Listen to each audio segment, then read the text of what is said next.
to you by Penguin.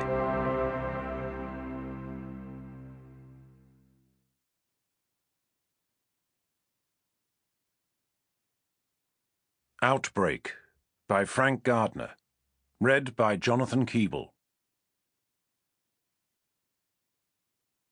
Ingen kan tjäna till mästare. Nobody can serve two masters. Norwegian proverb. Chapter 1. Svalbard, Norwegian Arctic, 78 degrees north, Monday the 7th of March, 1520 hours GMT, 1620 hours local. Blindingly white and bitterly cold, the landscape around them was utterly devoid of life.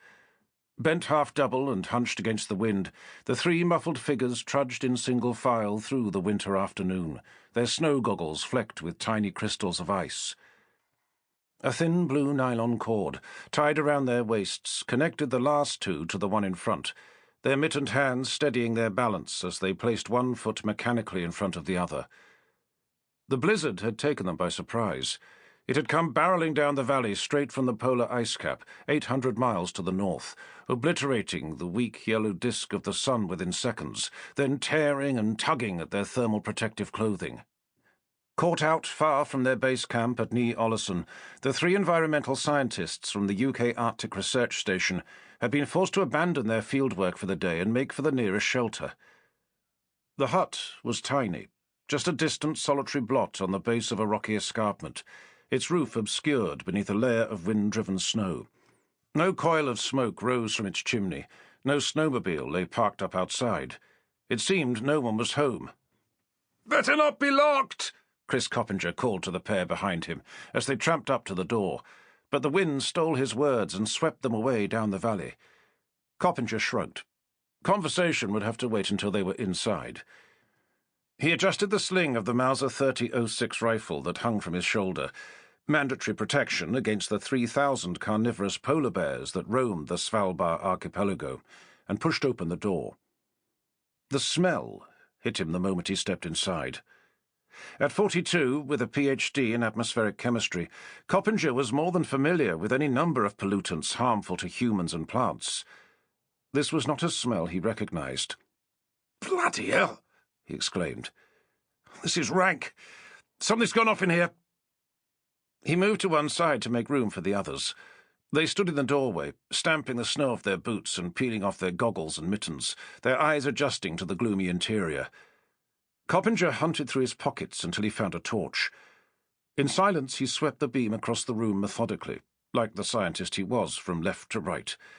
A stack of wood, an unlit stove, a metal bucket piled high with coal, a wooden chair toppled over onto the floor. To its right, a large piece of furniture, an old sofa, covered with a blanket. Then there was something on it in the corner, a shapeless, amorphous mass. And then it moved.